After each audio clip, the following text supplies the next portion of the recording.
तब थोड़ा रोता है और जैसे ही भूख शांत हुई प्रसन्न रहता, हंसता खिलखिलाता।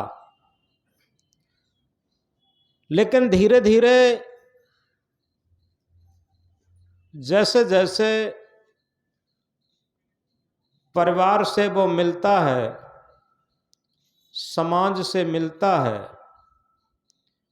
परिवार और समाज की संगत से उसके अंदर बनावट, मिलावट और दिखावट आने लगती, जीवन की सहजता खोती जाती।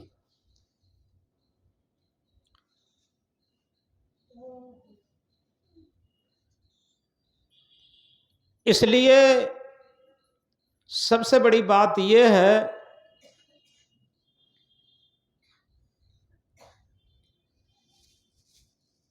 सादा खाओ, सादा पहनो, आफत न सिर पर आएगी, 4 दिन की जिंदगी आराम से कट जाएगी। यथार्थ में जिसे कहा है सादा जीवन उच्च विचार, simple living and high thinking, अगर इन महामंत्रों को हम अपने जीवन का आधार बना लें तो हमारे जीवन में सहजता आ सकती।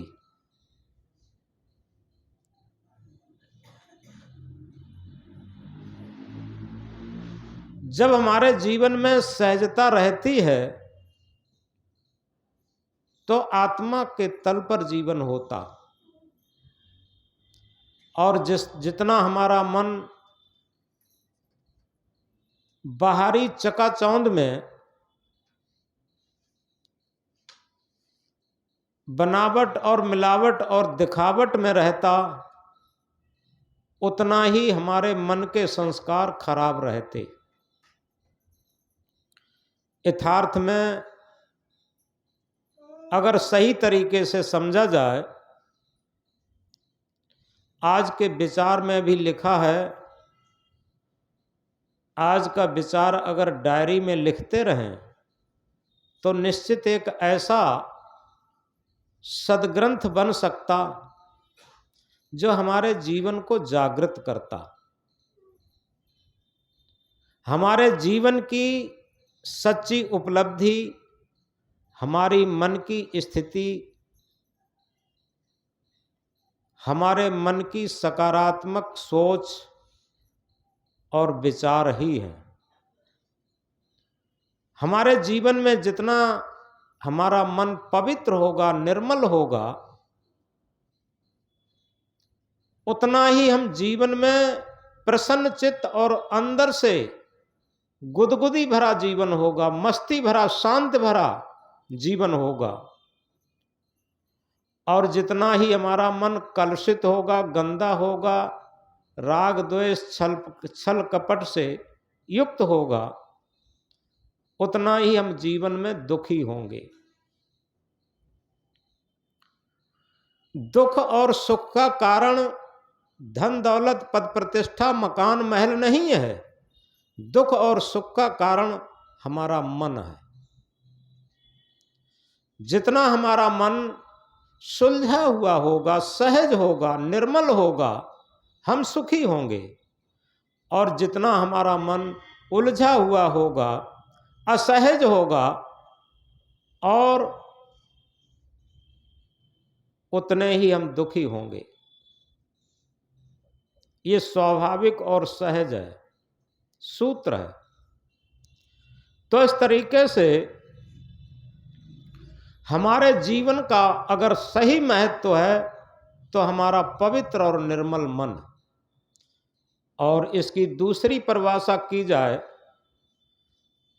तो यह है कि जीवन जीने की कला वही जानता है जो अपने मन को सुंदर और निर्मल मन बनाना जानता, जिसके मन में हमेशा सकारात्मक सोच रहती, पॉजिटिव थिंकिंग रहती।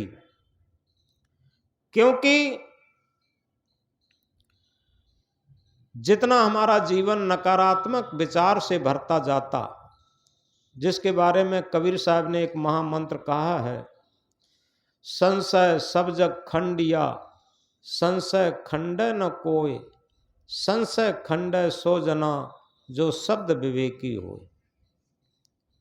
संशय ने इस संसार को खंडित कर दिया, दुखी कर दिया, नष्ट कर दिया, बर्बाद कर दिया। और संशय खंडन कोय, संशय को कोई नष्ट नहीं कर पाता,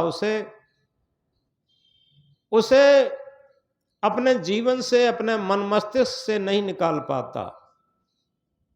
कबीर साहब इंकलाब करके कहते हैं, संशय खंडय सो जना, जो शब्द विवेकी हो। संशय का वही निदान कर सकता है, संशय को वही खत्म कर सकता है जो शब्द का विवेकी हो। शब्द क्या है? शब्द अंतरात्मा को कहते। अंतरात्मा का जो विवेकी है वही संशय को खंडित कर सकता।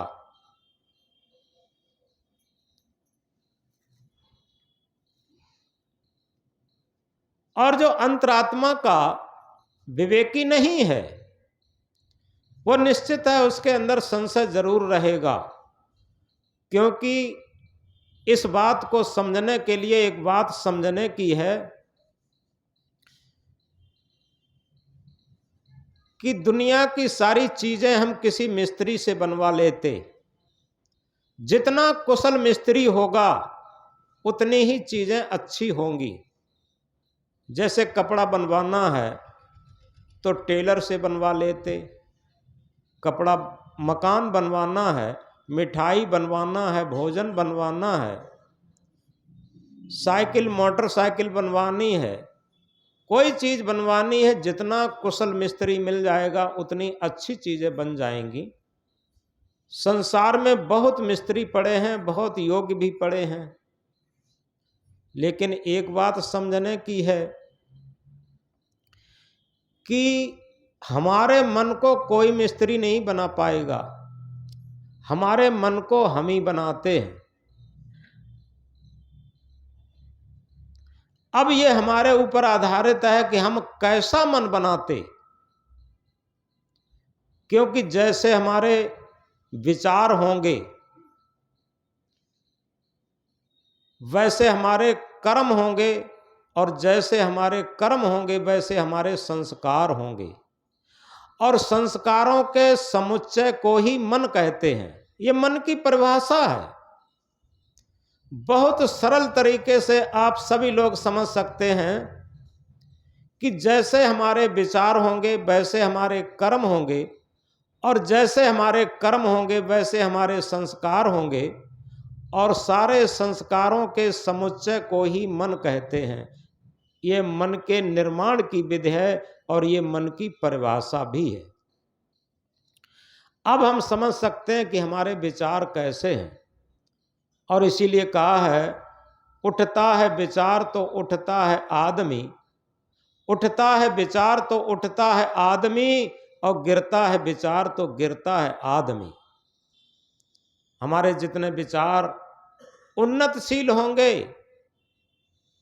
और आत्मा के तल पर होंगे, सत्य के तल पर होंगे, धर्म के तल पर होंगे, मानवता के तल पर होंगे, भक्ति के तल पर होंगे, उतने ही हमारे कर्तव्य भी पवित्र होंगे, और जितने कर्तव्य पवित्र होंगे उतने संस्कार भी पवित्र होंगे, और जितने संस्कार पवित्र होंगे उतना हमारा मन भी निर्मल और पवित्र होगा। जितना हमारा मन निर्मल और पवित्र होगा उतना ही हमारा जीवन महान होगा। ऐसे जीवन में कोई बनावट, मिलावट और दिखावट नहीं होती। ये जीवन जीने की सच्ची कला भी है, और अपने जीवन को सही दिशा में, उन्नत की दिशा में, महानता की दिशा में, महापुरुषों के आदर्शों की दिशा में ले जाने की वास्तविक स्थिति भी है, सूत्र भी है। हमारे विचार किस तरीके से रहते हैं। एक गांव के बाहर एक पेड़ के नीचे एक आदमी बैठा था। सुबह बहुत जल्दी ब्रह्म मुहूर्त की बेला में वो आदमी अकेला बैठा था। एक आदमी निकल के गया गांव से। उसने देखा उस व्यक्ति को और ये कहा कि ये आदमी हमें चोर मालूम पड़ता है, ये चोरी करने गया होगा और कहीं सही तरीके से लाग न लग पाई, ये बैठा है, अभी सवेरा होगा तब ये चला जाएगा। दूसरा आदमी आता है, वो कहता है ये आदमी हमें मालूम पड़ता है थोड़ा व्यभिचारी टाइप का है, ये किसी महिला से कुछ बात करके आया है और दिशा मैदान के बहाने यहाँ बैठा है, जैसे उसकी प्रेमिका महिला आएगी उसे लेकर के चला जाएगा। एक तीसरा आदमी आया, उसने कहा है एकदम बड़ी प्रसन्नता में, क्या कहता है, ओहो धन्य है ये व्यक्ति, ब्रह्म मुहूर्त बेला में गांव समाज से बाहर एकांत वृक्ष के नीचे और वो अपने अविनाशी के भजन में लगा हुआ है। इसका जीवन धन्य है, इसका जीवन सार्थक है। अब एक चौथा आदमी था, वो तीनों के विचार को पढ़ रहा था और तीनों के विचार पढ़ करके उसने समझ लिया कि अब वो व्यक्ति क्यों बैठा है। हो सकता है कि तीनों के विचार से अलग स्थिति हो उसके बैठने की, लेकिन कबीर साहब ने कहा जो रहे करवा सो निकरे टोटी। जो करवा के अंदर होता है वही निकलता है। करवा देखा होगा मिट्टी का। कबीर साहब बहुत ऐसे शब्द कहते हैं कि साधारण से साधारण आदमी समझ ले। ये मिट्टी का करवा बनाया जाता है, उसके अंदर एक टोटी सागर जैसी लगी होती है, उस करवा में दूध भरा होगा तो दूध निकलेगा, शराब भरी होगी तो शराब निकलेगी, पानी भरा होगा तो पानी निकलेगा, विष भरा होगा तो विष निकलेगा, अमृत भरा होगा तो अमृत निकलेगा। इसी तरीके से हमारा ये शरीर एक करवा के समान है और हमारे मन में जैसे विचारों का स्रोत भरा होगा वैसा ही हमारे मुंह रूपी टोंटे से निकलेगा। यह मुख रूपी टोंटी से वैसे ही बात निकलेगी, वैसे ही विचार निकलेंगे। कितनी सरल भाषा में समझाया कि हम समझ सकते हैं जैसे ही हमारे विचार होते हैं वैसे ही हम दूसरे पर आरोपित करते। अगर हमारे अच्छे विचार होंगे तो निश्चित है दूसरे के प्रति भी अच्छे विचार होंगे। ये अपने आप है, स्वाभाविक है। तो इसलिए सकारात्मक विचारों की ऊर्जा हमारे जीवन को महान बनाती है। ये अपने अपने हृदय पटल पर अगर अंकित कर लें तो निश्चित है किसी भी दुख संकट के समय, परेशानी के समय हमारे वो विचार बहुत काम करते हैं। एक सत्य घटना बताएं। एक विद्यार्थी हाई स्कूल की परीक्षा में 3 बार फेल हुआ। अब फेल होने के बाद उसे घर वालों के तो ताना सुनने ही पड़ते और बाहर के भी ताने सुनने को मिलते। वो जीवन से टूट गया, हताश और निराश होकर के उसके अंदर डिस्प्रेशन हो गया। इतना टेंशन बढ़ गया, वो डिस्प्रेशन में चला गया और उस टेंशन में क्या करता है, उसने अपने जीवन को खत्म करने के लिए निश्चय कर लिया। वो जाता है,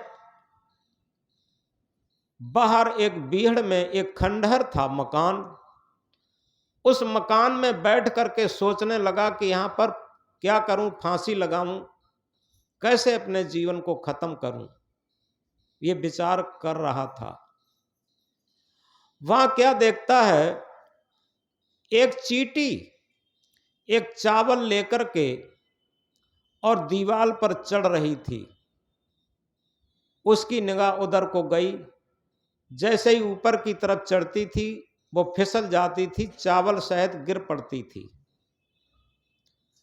फिर वो चावल उठा करके प्रयास करती थी और फिर चढ़ती थी, फिर थोड़ी दूर चढ़ी, फिर गिर पड़ी। ऐसे कम से कम 17 बार चढ़ी होगी और इसके बाद 18वीं बार उसने इतना साहस और हिम्मत भर कर के चढ़ी कि जहां पर उसका स्थान था, रहने का बिल था, वहां तक चावल को ले जा करके उसके बिल में, अपने बिल में चावल लेकर के घुस गई। वो सफल हो गई। इस बात को देख करके वो विद्यार्थी, उसके अंदर वो डिस्प्रेशन खत्म होकर के एक साहस की किरण जगी, एक हिम्मत की किरण जगी, एक सकारात्मक विचार की किरण जगी, एक सकारात्मकता जगी कि जब एक छोटी सी चींटी 17 बार नहीं हारी और 18वीं बार उसे विजय मिल गई अपने लक्ष्य की, मैं इंसान होकर के क्यों हार जाऊं। 3 ही बार तो फेल हुआ, अब की बार मैं इतनी लगन से पढ़ूंगा, इतनी लगन से पढ़ूंगा कि हम रिकॉर्ड ही तोड़ दूंगा। तो वास्तव में फिर जब चौथी बार वो पढ़ने बैठा तो इस तरीके से उसने साहस और शौर्य जुटाया कि उसने कम से कम अपनी तहसील में अच्छा नंबर पाया और कई सब्जेक्टों में डिक्टेंशन उसे मिली। तो इस तरीके से अगर हम सही तरीके से विचार करें तो असफलता के समय जो अपने को कचोटता नहीं है, ये सोचता है कि हमारी मेहनत में कहीं कसर रह गई, ये विचारना बहुत जरूरी होता। इसमें भी पॉजिटिव थिंकिंग होती, सकारात्मक विचार होते। कहीं भी हमारी असफलता रहती है तो हमारे मेहनत में, हमारी श्रम में कहीं न कहीं कमी रहती। इस बात को गहराई से समझ लें। तो इसलिए जब हमारे अंदर कहीं ईर्ष्या जग जाती, आप समझते हैं कभी कभी व्यर्थ में ईर्ष्या जग जाती, और ईर्ष्या में क्या होता है, आदमी जलने लगता, और जब जलने लगता तो निश्चित है वो दूसरे का कुछ नहीं बिगाड़ पाता, अपना ही जलता है। जैसे एक दियसलाई को देखा है, दियसलाई की तीली पहले स्वयं जलती तब दूसरे को जला पाती। जब तक दियसलाई की तीली स्वयं नहीं जलेगी तब तक दूसरे को नहीं जला पाती। परिवार में हमने देखा कोई उन्नत करता है कहीं तो दूसरे लोग उससे जलना शुरू हो जाते। अब ये जलने वाली बीमारी क्या है, ये व्यर्थ की बीमारी है और इससे बहुत बड़ी हानि होती। पहले तो जो जलता है उसकी ही हानि होती और इसके बाद उसकी भी हानि करता है जिसके प्रति वो जलता है। एक ऐसा ही वाकया हुआ कि 2 भाई थे सगे सगे। ऐसा था, एक भाई बहुत मेहनत करता था और मेहनत करके उसने उन्नत की, और उन्नत के बाद उसने मकान भी अच्छा बना लिया और उसके कई आइटम बहुत अच्छे हो गए। अब जो दूसरा भाई था वो ये देख देख करके जलना उसके अंदर शुरू हो गया। जब वो जलने लगा तो ये एक बीमारी हो जाती। आप ये समझें कि ये जलने वाली बीमारी हो जाती। अब रात दिन वो अपना स्वयं तो कुछ नहीं करता, उस जलने में ही रहता और उसकी हानि करने की सोचने लगा। इतनी हानि करने की सोचने लगा, इतनी हानि करने की सोचने लगा, उसने सोचा कि ऐसा करें, इसे मार ही डालें। न रहे बांस न बजे बांसुरी। अब देखो बात कोई नहीं है, वो अपनी मेहनत कर रहा है, अपनी उन्नत कर रहा है, इसमें बात क्या है, लेकिन उसके अंदर जलन पैदा हो गई। अब वो मारने में तो हिम्मत नहीं आ पाई पूरी। उसने क्या काम किया, जेठ वैशाख का महीना उसने अपने खेत के 10 बीघा खेत के गेहूं काट के रखे थे इकट्ठे और छुप करके उसने आगी लगा दी। उसमें सारे गेहूं जल गए। लेकिन उस भाई ने जान लिया कि इसी ने जलाए हैं, लेकिन उसने कुछ नहीं कहा। जब कुछ नहीं रहा, वो दोबारा अपनी फिर मेहनत मजदूरी करके गुजर बसर धीरे धीरे करता रहा। लेकिन इसे अब बहुत बड़ा पश्चाताप हुआ, अंदर से गिलानी पैदा होने लगी। इतनी गिलानी पैदा हुई, इतनी गिलानी पैदा हुई,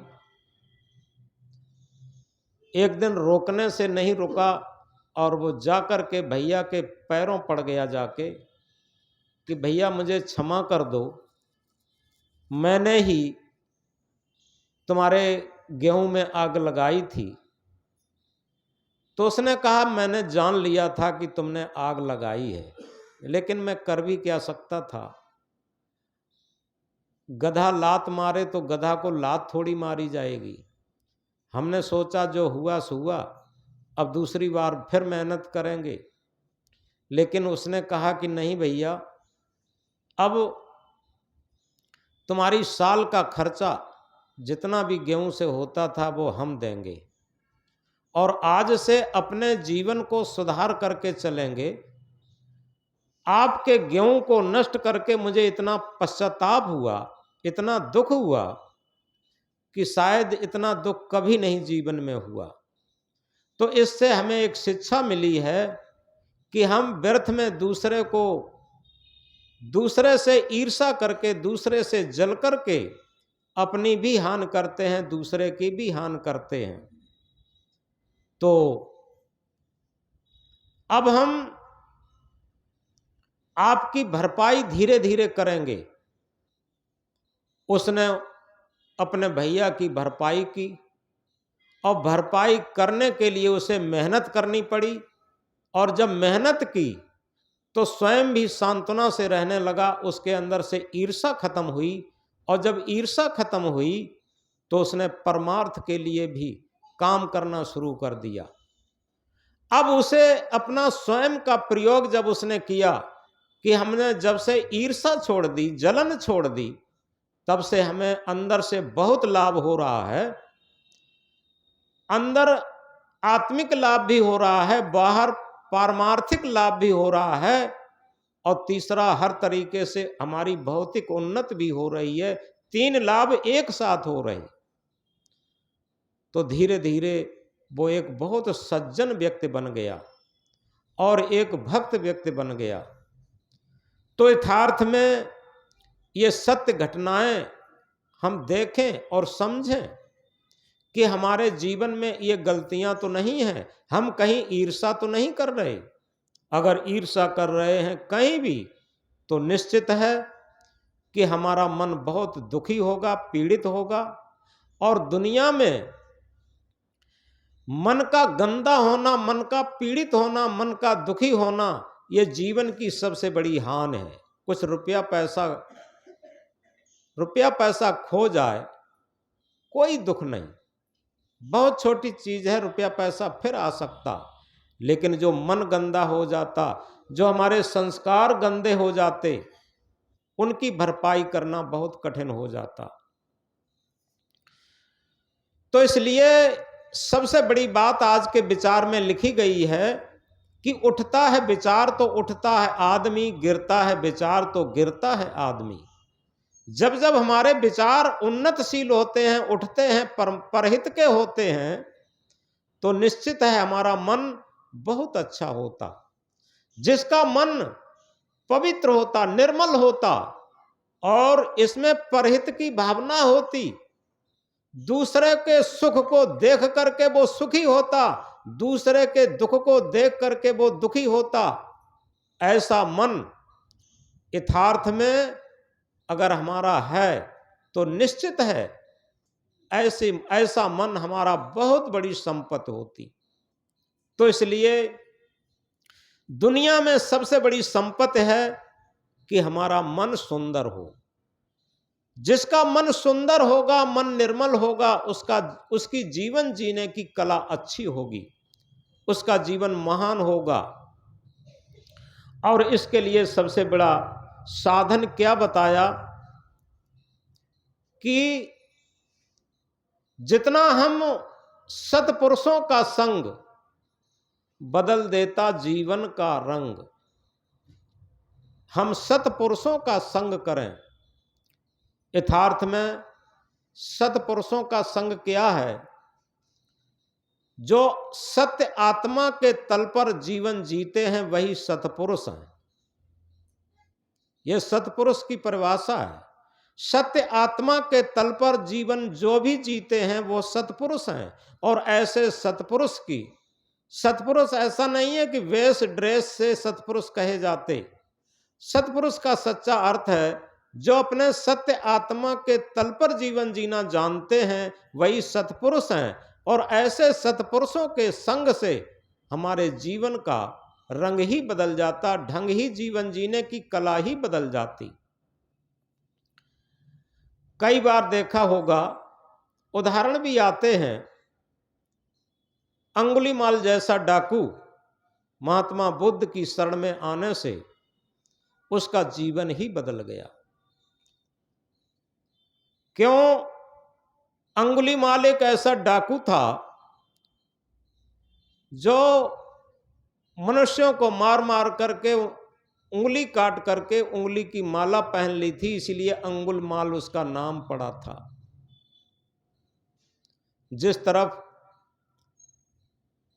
जिस जंगल में अंगुलीमाल रहता था, एक दिन महात्मा बुद्ध उसी की तरफ जा रहे थे, लेकिन एक माता ने उन्हें रोका कि महाराज कहां जा रहे? इधर अंगुलीमाल डाकू रहता है। महात्मा बुद्ध ने कहा कोई बात नहीं, क्योंकि उनके अंदर सकारात्मक विचार थे। तो महात्मा बुद्ध जा रहे थे, उधर से अंगुलीमाल डाकू झाड़ियों में से निकल के आया, तलवार लहराता हुआ बोला, रे जाने वाले पथिक रुक जा। महात्मा बुद्ध ने कहा कि मैं तो रुक गया, लेकिन तू कब रुकेगा इन पाप कर्मों से? अंगुलीमाल को ऐसे शब्द पहली बार मिले, क्योंकि अंगुलीमाल के सामने जो भी जाता था गिड़गिड़ाता था, रोता था और जान की भीख मांगता था, पहले से ही वो निर्वश हो जाता था। लेकिन महात्मा बुद्ध बड़ी निर्भीकता से और बड़े आत्म बल के, आत्मविश्वास के साथ बोले कि मैं तो रुक गया, लेकिन तू इन पाप कर्मों से कब रुकेगा? इस वाणी को सुनकर के अंगुलीमाल के अंदर परिवर्तन आया, और जैसे ही थोड़ा परिवर्तन आया, महात्मा बुद्ध के सामने आता है और कहता है कि आपने क्या कहा था? तो महात्मा बुद्ध ने आगे की बात और दोहराई कि मैंने ये कहा था कि मैंने मैं तो रुक गया, लेकिन तू इन पाप कर्मों से कब रुकेगा? और इसी के साथ मैं आज तेरी शक्ति की भी परीक्षा लेने आया। और जहां इस बात को महात्मा बुद्ध ने कहा कि मैं तेरी शक्ति की भी परीक्षा लेने आया, वैसे ही अंगुलीमाल का क्रोध और अहंकार भभकने लगा। सारा चेहरा लाल हो गया, ओठ फड़कने लगे क्रोध से, और कहा कि मैं क्या मेरी शक्ति की परीक्षा लेने आया? बताओ तो इस वृक्ष को उखाड़ के फेंक दूं, बताओ तो इस पत्थर को तोड़ दूं, बताओ तो तुझे इसी क्षण यम सदन पहुंचा दूं। तो बुद्ध ने बड़ी शालीनता में कहा कि नहीं, इस वृक्ष की एक डाली तोड़ दे। अहंकार में अंधा अंगुलीमाल एक बड़ी सी डाली तोड़ के फेंक देता है और कहता है, मेरी शक्ति की परीक्षा हुई? बुद्ध ने कहा, नहीं, आधी परीक्षा हुई, आधी अभी बाकी है। अंगुलीमाल ने क्या कहा कि क्या आधी बाकी है? कि इस डाली को उठा के वहीं लगा दे जहां लगी थी।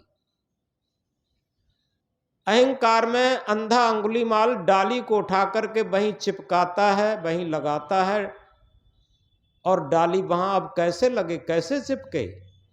और जब असमर्थता आती है तब अहंकारी का अहंकार गलता है। जब डाली लगाने में असमर्थ हुआ तो अंगुलीमाल बड़ी शालीनता में बोला, महाराज ये तो अब लग नहीं रही है वहां। बुद्ध ने मनोविज्ञान से समझा कि अब इसका अहंकार इस क्षण गला है। बुद्ध ने थोड़ा अपना तेवर तेज करते हुए कहा, अब बता, जब तू एक छोटी सी डाली तोड़ के लगा नहीं सकता, कभी किसी प्राणी को जीवित करके तूने देखा? अरे किसी प्राणियों को मारना ये तो बड़ा कायरता का काम है। इसे तो एक बच्चा भी कर सकता है, उसे के हाथ में बंदूक दे दी जाए, तलवार दे दी जाए, एक बच्चा भी कर सकता है। ये कोई वीरता का काम नहीं है। वीरता का काम है, किसी प्राणी को कभी जीवन दान दिया है क्या? महाराज जीवन दान तो नहीं दिया। तो तू तो बड़ा कायर है। और जो अपनी मन इंद्रियों पर विजय कर लेता है वो सबसे बड़ा विजयी होता है।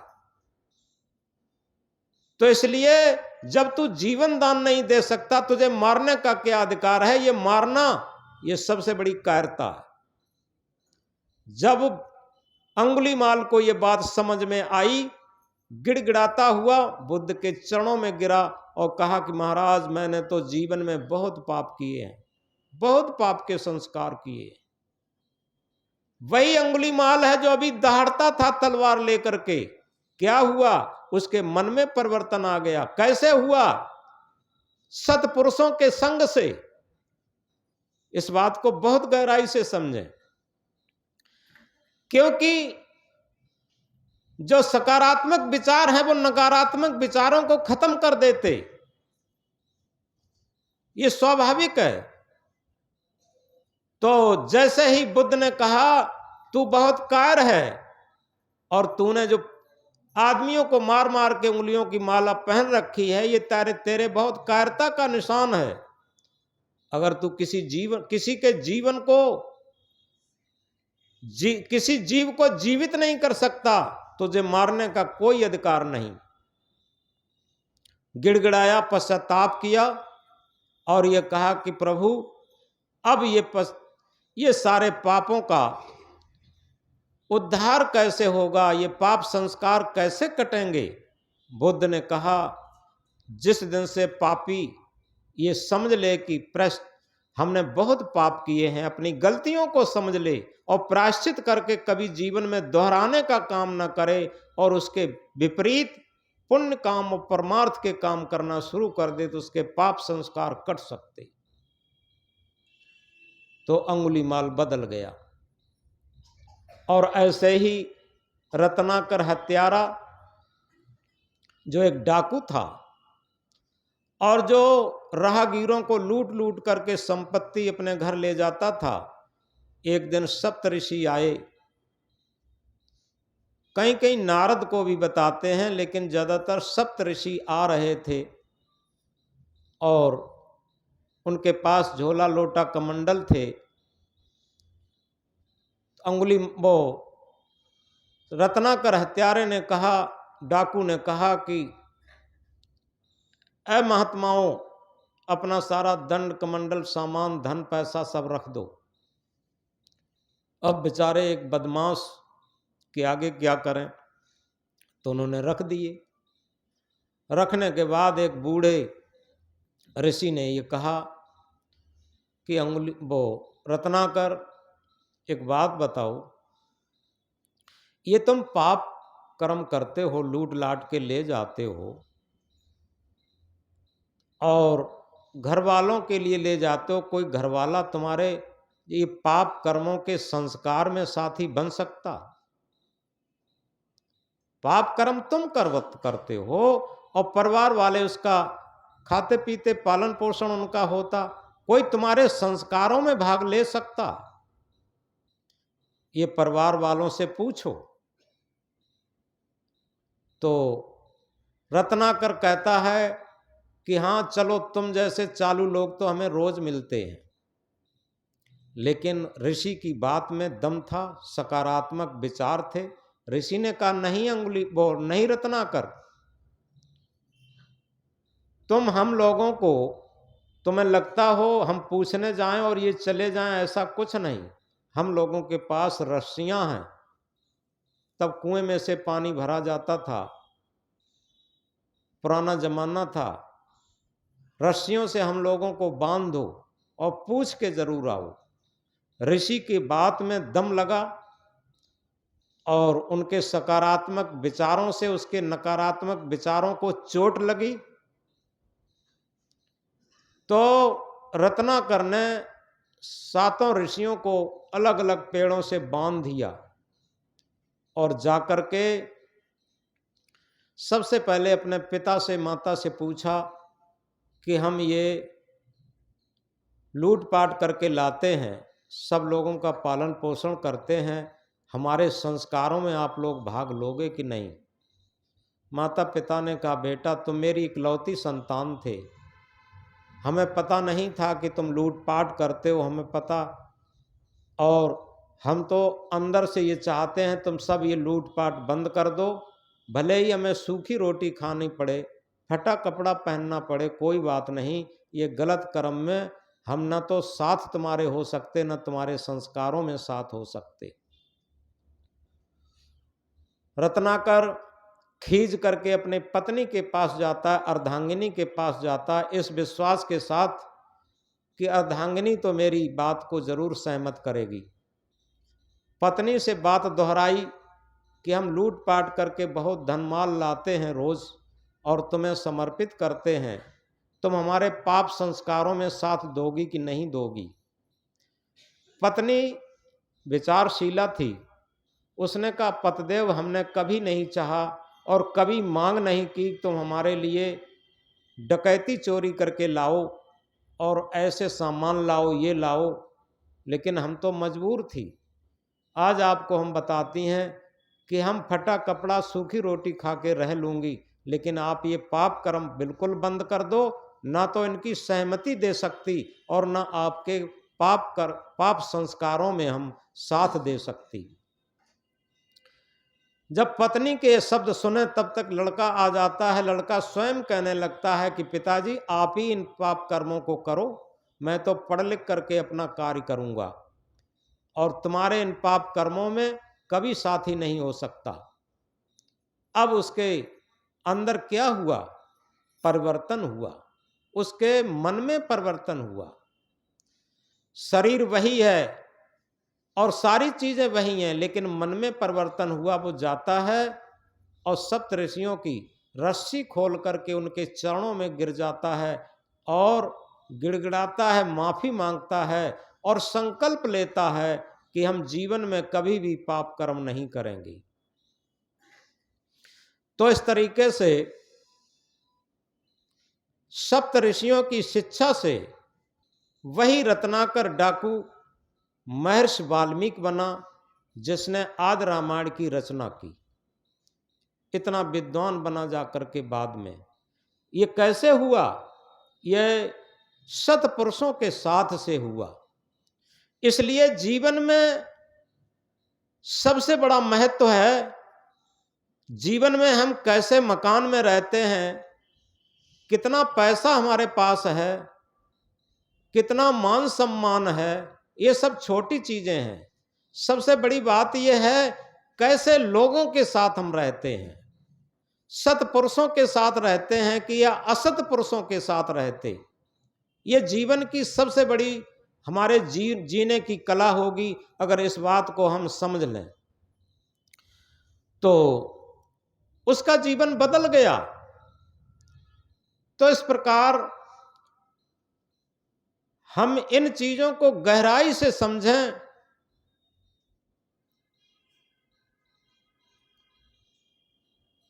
कि हमारे जब विचार बदल जाते हैं तो आचरण बदल जाता। जब तक विचार नहीं बदलेंगे तब तक आचरण नहीं बदलेगा। सदगुरु कबीर साहब इंकलाब करके कहते हैं, कर विचार विकार परिहर तरण तारण सोए, कहें कबीर भगवंत भज नर दुतिया और न कोय। कर विचार विकार परिहर, बहुत वैज्ञानिक तथ्य सदगुरु कबीर साहब कहते हैं। वो ऐसा नहीं कहते कि हम कहीं पूजा पाठ कर दें, कहीं तीर्थ व्रत कर लें तो हमारा पाप कट गया। अगर हम विचार करेंगे तो विकार छूटेंगे। ये कारणकारी की व्यवस्था है। किस पर विचार करेंगे? अपने आप पर, अपने मन पर विचार करेंगे कि हमारा मन कैसा है। हम अपने विचारों पर विचार करेंगे, अपने कर्मों पर विचार करेंगे, अपने संस्कारों पर विचार करेंगे तो विकार छूटेंगे। कर विचार विकार परिहर तरण तारण सोए। वही तरण, किससे तरना है? इस मन भवसागर से।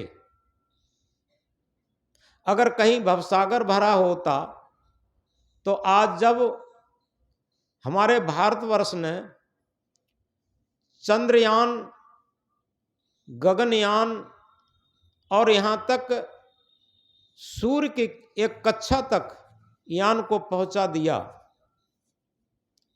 तो कितना बड़ा भवसागर होता, उसे पार नहीं कर सकते। लेकिन दुनिया में इतना बड़ा भवसागर जहां पर कोई यान काम नहीं कर सकता वैज्ञानिक, वो है हमारा मन। मन भवसागर से पार होना है। सदगुरु कबीर साहब क्या कहते हैं कि मन सागर मनसा लहर बूढ़े बहुत अचेत, कहें कबीर ते बाँच हैं जाके हृदय विवेक। ये मन ही भवसागर है और इच्छाएं उसकी उत्ताल तरंगे हैं, ज्वार भाटे हैं। इच्छा के वशीभूत पूरे जीवन आदमी रहता। तो इच्छाएं इस मन भवसागर की उत्ताल तरंगे हैं। मन सागर मन सायर मनसा लहर बूढ़े बहुत अचेत, इसमें अचेत लोग सब डूब गए। ये नहीं कहा कि अमुक पंथ के लोग डूब गए या अमुक भजन प्रवचन कर लेते हैं वो इससे उतर गए, ऐसा कुछ नहीं। बूढ़े बहुत अचेत, अमाने नहीं, चेत माने जागृति। जिन्हें अपने मन की स्थिति का पता नहीं है कि हमारा मन कैसा है, गंदा है कि पवित्र है, स्वार्थी है कि निस्वार्थी है, और ईर्ष्यालु है या दूसरे के दुख दर्द में शामिल होने वाला है, कैसा मन है। अपने मन का विश्लेषण जो नहीं कर पाता वो अचेत है, और जो अपने मन का निरीक्षण परीक्षण और दृष्टा बनना जानता है, उसे देखना जानता है अपने मन को, वो समझो जागृत है। तो सदगुरु कहते हैं बूढ़े बहुत अचेत, जो मन की गुलामी में चलते हैं रात दिन और कहते हैं हम किसी की बात नहीं मानते, हम तो अपने मन के अनुसार चलते हैं। वो अचेत हैं, बूढ़े बहुत अचेत, कहें कबीर ते वांच हैं जाके हृदय विवेक। वही लोग इस भवसागर से पार जा सकते, इस भवसागर से बच सकते, जिनके हृदय में विवेक जग गया। जिनकी जिह्वा पर विवेक है वो नहीं। विवेक तो सभी कह सकते, छोटा बच्चा कह सकता, लेकिन जिह्वा पर विवेक नहीं। सदगुरु ने बताया जिनके हृदय में विवेक जग गया, विवेक जिनके हृदय से प्रस्फुटित हो गया, निश्चित है वही इस मन भवसागर से बच सकते, वही इस मन भवसागर से पार जा सकते। तो इसलिए सबसे बड़ी बात जो हम कह रहे थे, उठता है विचार तो उठता है आदमी, गिरता है विचार तो गिरता है आदमी। इसके लिए सबसे बड़ा सूत्र यह है जो सदगुरु कबीर साहब ने बताया है,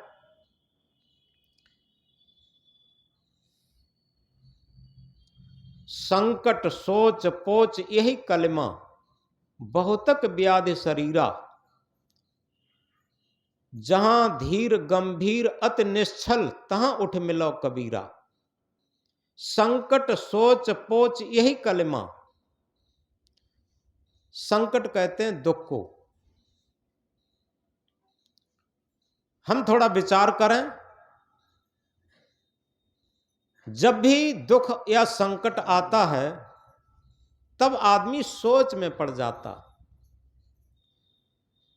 और जब सोच में पड़ जाता है तो पश्चाताप भी करता। सोच पोच, पोच कहते हैं पश्चाताप को। कभी भी आदमी को दुख पड़ा हो, बस खुश रहो,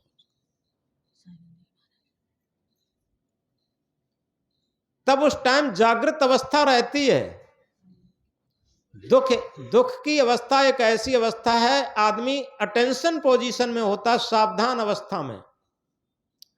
और इसलिए सदगुरु कबीर साहब ने क्या कहा, सुख के माथे सिल पड़े नाम हृदय से जाए, बलिहारी व दुख की पल पल नाम रटा।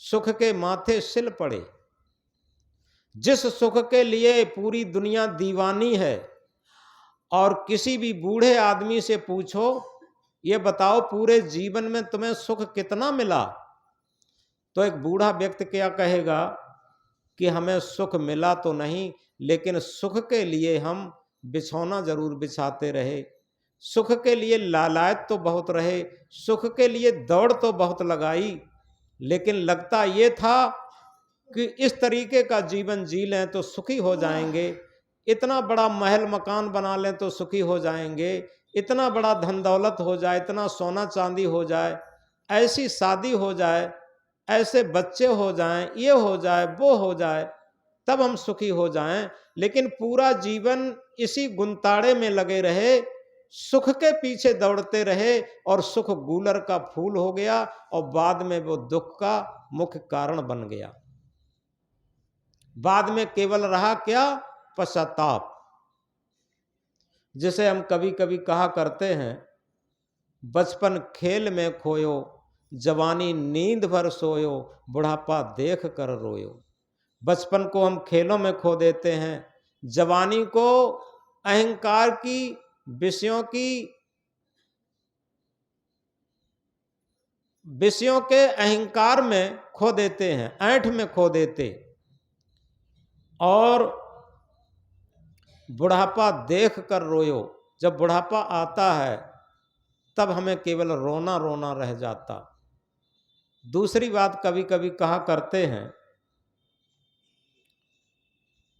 कि रोते रोते जन्म लेना, शिकायत करते करते जीवन व्यतीत करना, और पश्चाताप के टप टप आंसू गिराते हुए चले जाना, ये मानव जीवन की कहानी रहती। बच्चा रोते रोते जन्म लेता, बाद में शिकायत करते करते पूरा जीवन व्यतीत करता। अभी एक गांव में गए थे तो एक लड़का था, उसे हमने पंपलेट दिया इस ध्यान शिविर का। तो हमने ये कहा कि कभी कभी भले ही 10 मिनट आओ, कभी कभी आश्रम में घूम आना भी काफ़ी होता है और मन में परिवर्तन आ जाता, मन में अच्छी बातें आ जाती। अब लड़का क्या कहता है कि क्या करें गुरुजी, हमारे माता पिता ने ऐसी कोई साधन नहीं बनाया कि हमें तो 12 घंटे की ड्यूटी देनी पड़ती है, हमें कोई समय ही जीवन में नहीं मिलता। तो अंदर से हम थोड़े हंसे से, मुस्कुराए से और ये कहा कि बात तुम्हारी सही है, लेकिन इसी के साथ अगर ससुराल से फोन आ जाए तब तो समय मिल जाता होगा। अब वो ना हंस पाए ना रो पाए और मौन रूप से हमारी बात का समर्थन तो दे रहा था अंदर से कि बात तो सही है। तो इस तरीके से हम समझ ही नहीं पाते, जीवन का महत्व ही नहीं समझ पाते। हम केवल शिकायत करते हैं कि हमें माता पिता ने पढ़ाया नहीं, हमें माता पिता ने इतनी प्रॉपर्टी नहीं दी, धन दौलत नहीं दी, और माता पिता पूरे जीवन लड़का बहुओं को कोसते रहते। ये दोनों तरफ से कोसना और रोना और शिकायत करना बना रहता। तो हम कह रहे थे कि रोते रोते जन्म लेना तो एक मजबूरी है, लेकिन शिकायत करते करते जीवन व्यतीत करना ये कोई मजबूरी नहीं है कि हमारा जीवन हमारे में पूर्ण है। हम क्यों शिकायत करें? हम मजदूरी करके भी मस्ती से जीवन काट सकते अगर हमारे सकारात्मक विचार हैं तो। एक छोटे से उदाहरण द्वारा समझेंगे। जिन्हें हम मजदूर कहते हैं उनकी कहानी बता रहे।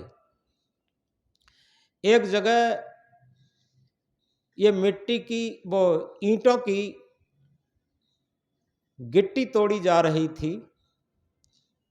एक मंदिर की नींव भरनी थी, तो मजदूर लोग थोड़ी थोड़ी दूरी पर ये छोटी छोटी ईंटें तोड़ करके गिट्टी बना रहे थे, पत्थर तोड़ रहे थे।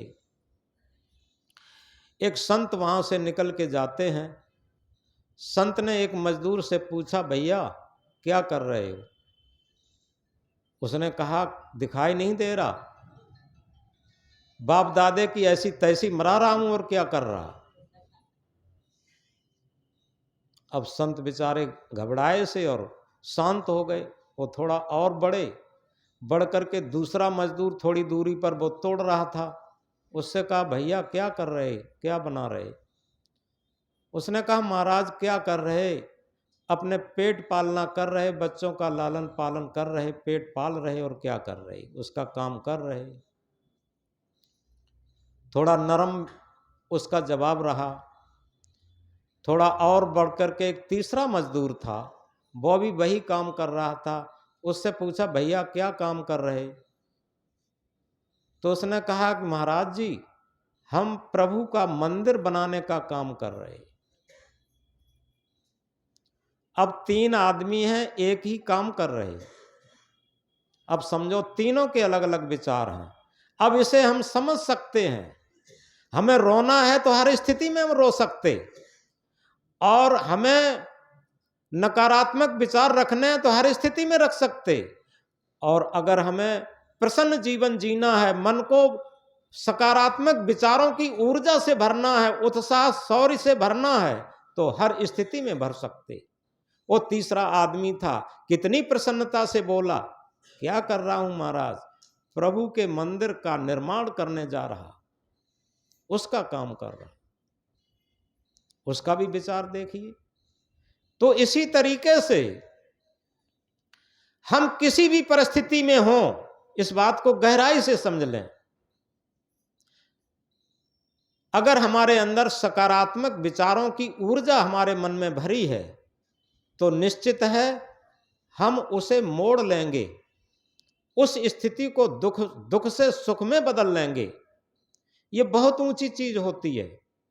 इसको अगर एक उदाहरण से हम समझें तो बात समझ में आ जाएगी। एक बाग में एक नवयुवक संत बैठे थे। कोई नवयुवक संत हो तो लोगों को संदेह रहता।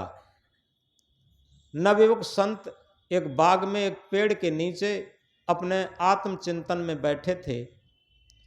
एक महिला उधर से निकल के आई। अब नवयुवक संत को देख करके उसे आश्चर्य हुआ और उसके मन के अंदर नकारात्मक विचार आना शुरू हो गए। उसके मन के अंदर नकारात्मक विचार आना शुरू हो गए। महिला ने क्या विचार किया, अपने मन में ये कहा कि या तो ये साधु कामचोर है, घर पर मेहनत नहीं किया होगा, और या इसके परिवार में कोई होगा नहीं, मारा धारा होगा और ये इसलिए साधु हो गया।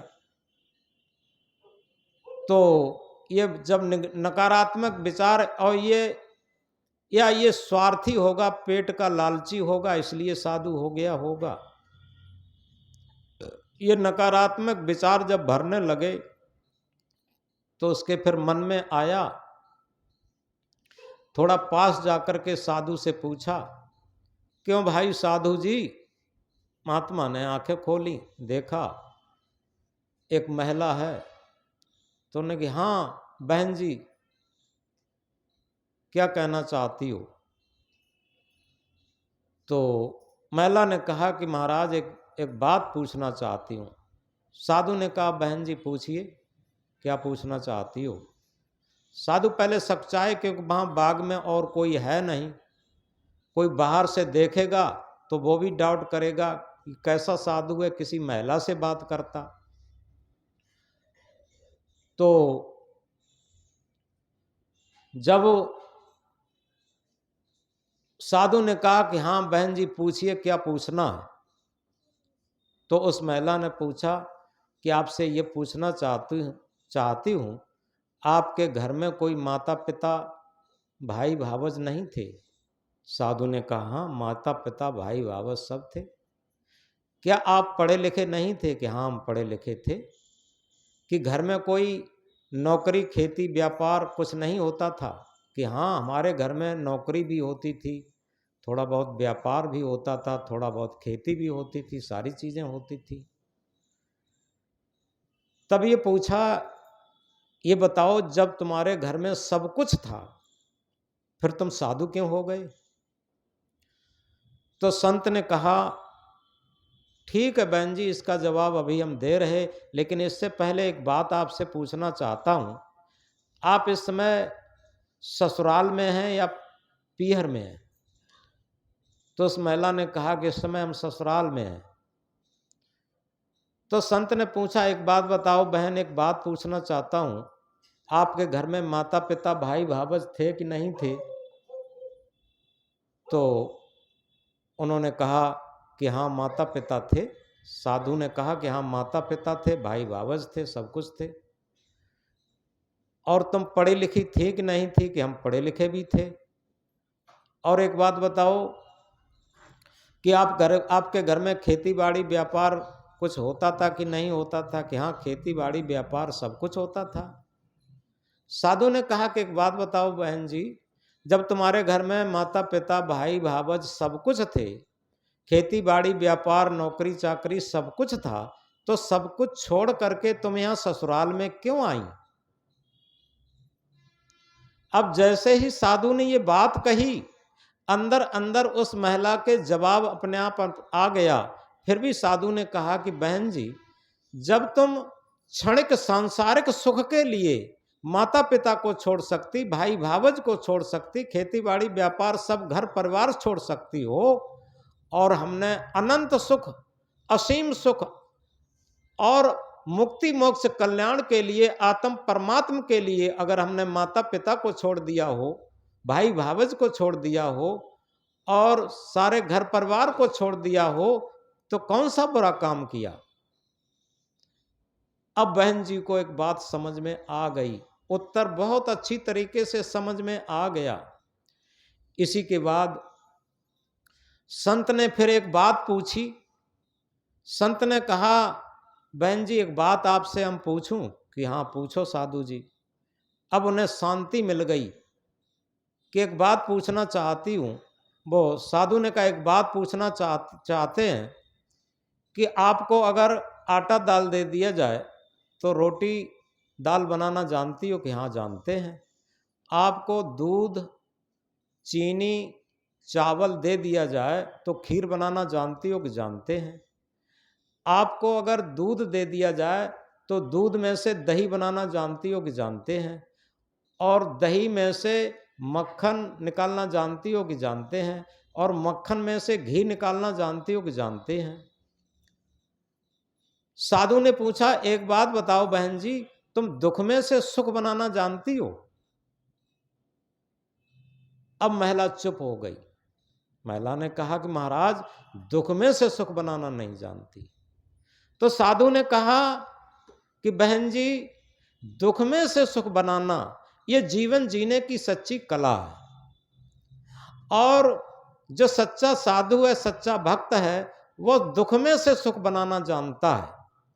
और जो दुख में से सुख बनाना जानता है वही भजन करना जानता है, वही भक्ति करना जानता है, वही आत्म परमात्मा को प्राप्त करना जानता है, वही कल्याण का रास्ता जानता है।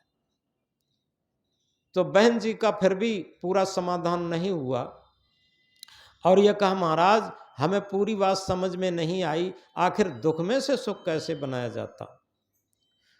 तो संत ने कहा कि देखो दुख में से सुख ऐसे बनाया जाता। पहली बात बताओ कि दुख सुख का कोई ओरिजिनल स्वरूप नहीं है, ये मन माने का है। क्यों मन माने का? ऐसे है जैसे किसी की शादी नहीं हुई है तो वो ये सोचता है अगर शादी हमारी हो जाए तो हम सुखी हो जाएं, चाहे वो लड़की हो चाहे वो लड़का हो। उसके मन में है कि शादी हो जाने पर हम बहुत सुखी हो जाएंगे, लेकिन जब शादी हो जाती है फिर कितना सुखी रहते हैं। और जिनकी शादी हो जाने के बाद बच्चे नहीं होते तो उन्हें लगता है कि बच्चा हो जाए तो हम बहुत सुखी हो जाते। और बच्चा हो जाने के बाद कितने सुखी हो जाते। और बच्चा हो जाने के बाद जब वो बच्चे बड़े हो जाते और इसके बाद उनकी जब शादी नहीं होती वो दुखी हो जाते और ये कहते हैं अगर शादी हो जाए तो हम सुखी हो जाएं। और सबकी शादी हो जाती, धीरे धीरे कितने सुखी हो जाते। और इसी तरीके से पूरा जीवन व्यतीत हो जाता कि ऐसा करने से सुखी हो जाते और जब नहीं होते तो दुखी हो जाते। जैसे कोई आदमी बीड़ी पीता है तो उसके सामने बीड़ी रख दी जाए तो वो बीड़ी से सुखी हो जाएगा, बंडल से सुखी हो जाएगा। और जो बीड़ी नहीं पीता है उसके सामने अगर बीड़ी सुलगा दी वो दुखी हो जाएगा। जो शराब पीता है, शराब का पाउच रख दिया जाए वो सुखी होकर के थिरकने लगेगा अंदर अंदर। और जिसके सामने जो शराब नहीं पीता है उसके सामने शराब का पाउच रख दिया जाए वो दुखी हो जाएगा। एक ही स्थिति है, कोई दुखी है तो कोई सुखी है। और इस दुख सुख का कोई ओरिजिनल स्वरूप नहीं है, ये हमारे मन माने का है, जिसमें हमने मन में मान लिया। बड़े बड़े राजा महाराजा जो राज्य में दुख माने वो राज्य को छोड़ करके और फकीर हो गए। मीरा को देख लीजिए, राजा भर्तरी को देख लीजिए, बुद्ध को देख लीजिए, महावीर को देख लीजिए, कितने राजा महाराजा थे जो राजगद्दियां छोड़ छोड़ करके फक्कड़ हो गए। और सच्चा दुख में से सुख बनाना है अपनी मन की स्थिति। संत ने कहा अपनी मन की स्थिति अगर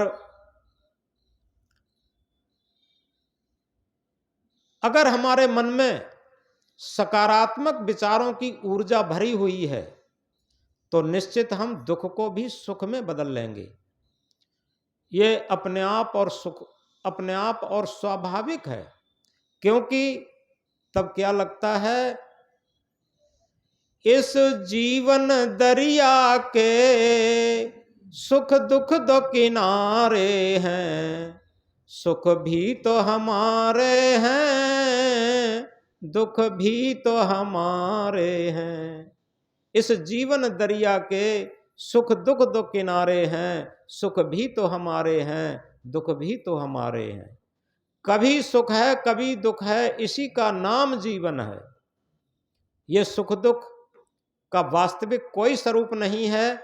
हमारे मन में जिन चीजों के प्रति आकर्षण है उसके मिलने पर सुख होता, और जिन चीजों की हम इच्छा करते हैं उसके मिलने पर सुख होता, और वही चीजें जब नहीं मिलती तो दुख होता।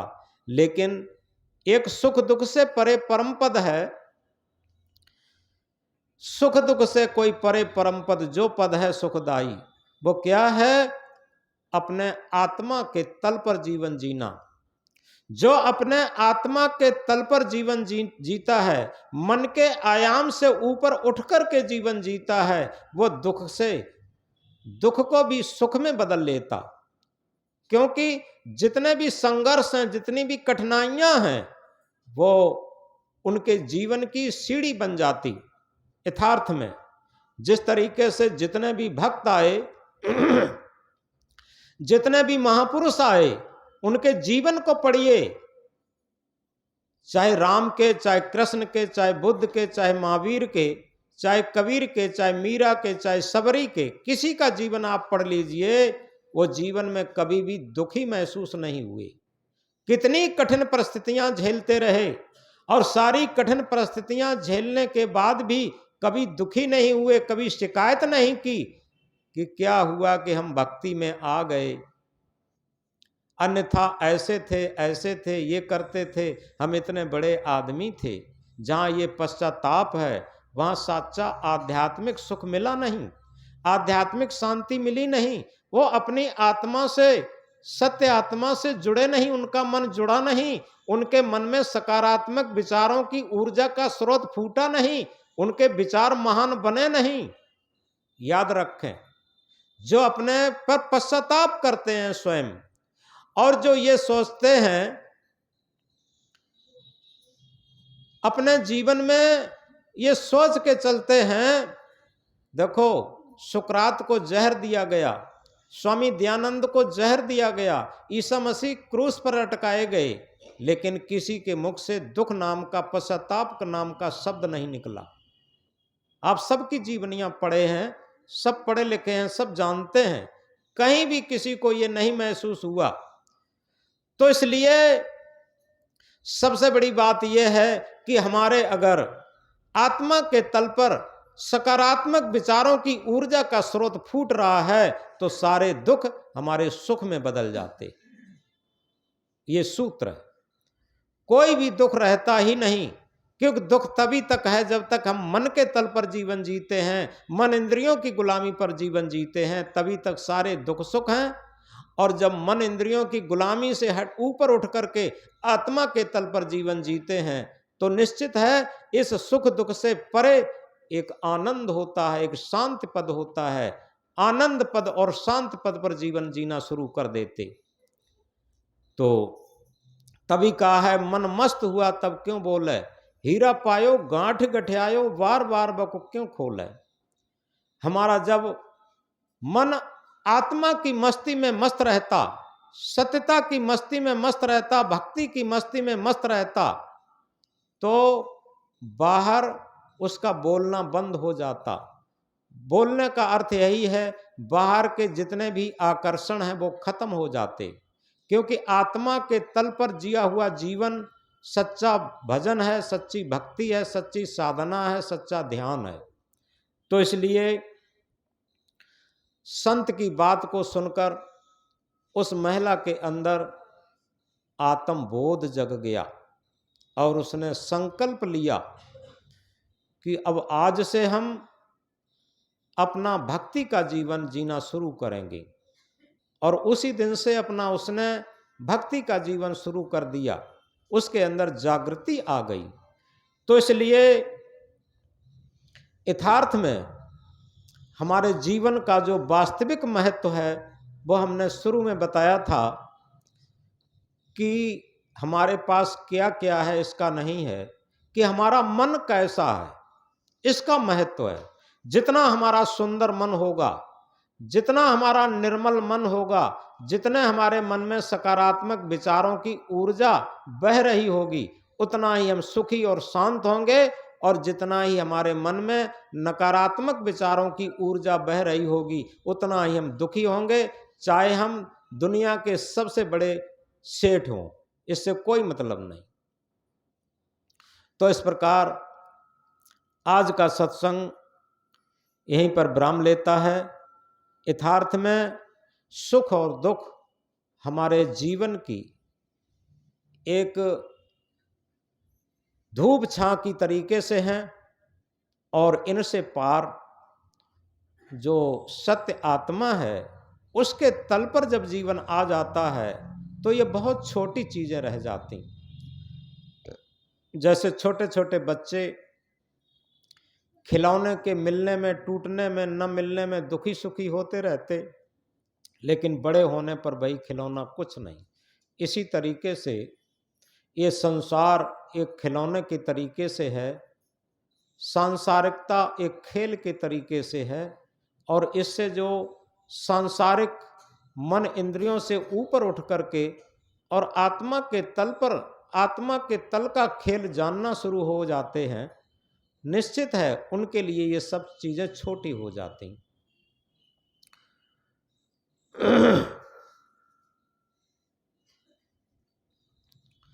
धीरे धीरे समय ओवर हो गया।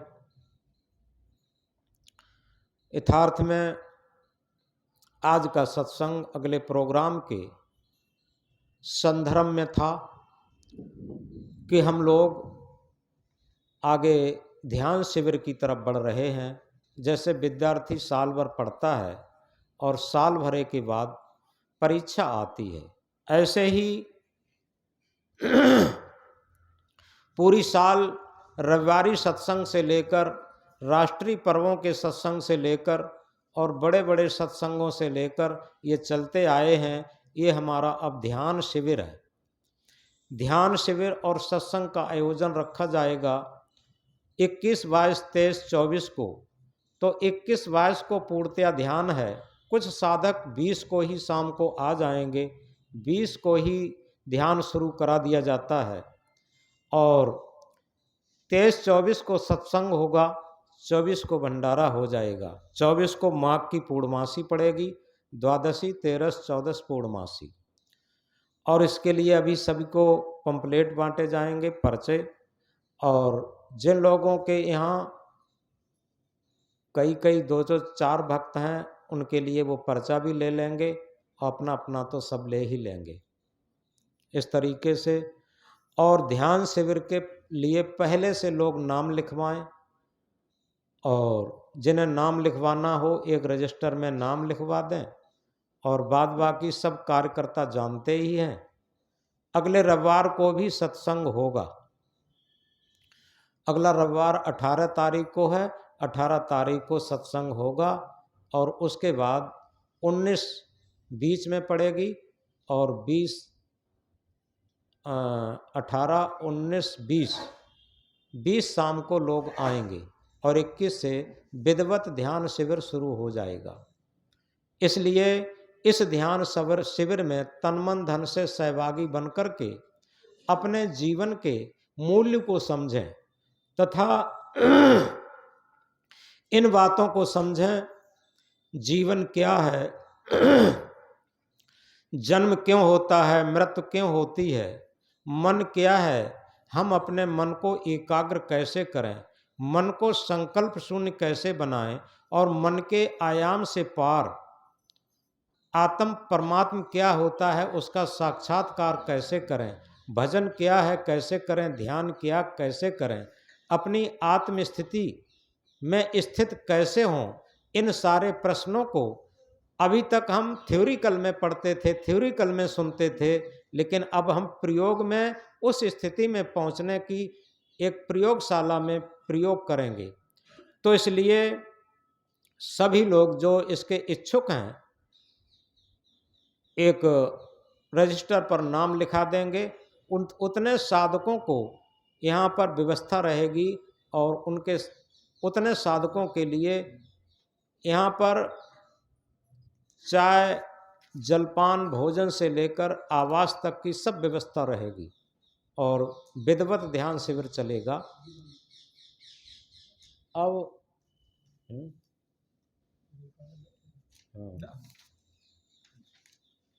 सभी लोगों को पंपलेट भी बांट देंगे, प्रसाद भी बांट देंगे और 18 तारीख इतवार को भी सत्संग होगा। सभी लोग आए। बोलो सद्गुरुदेव की।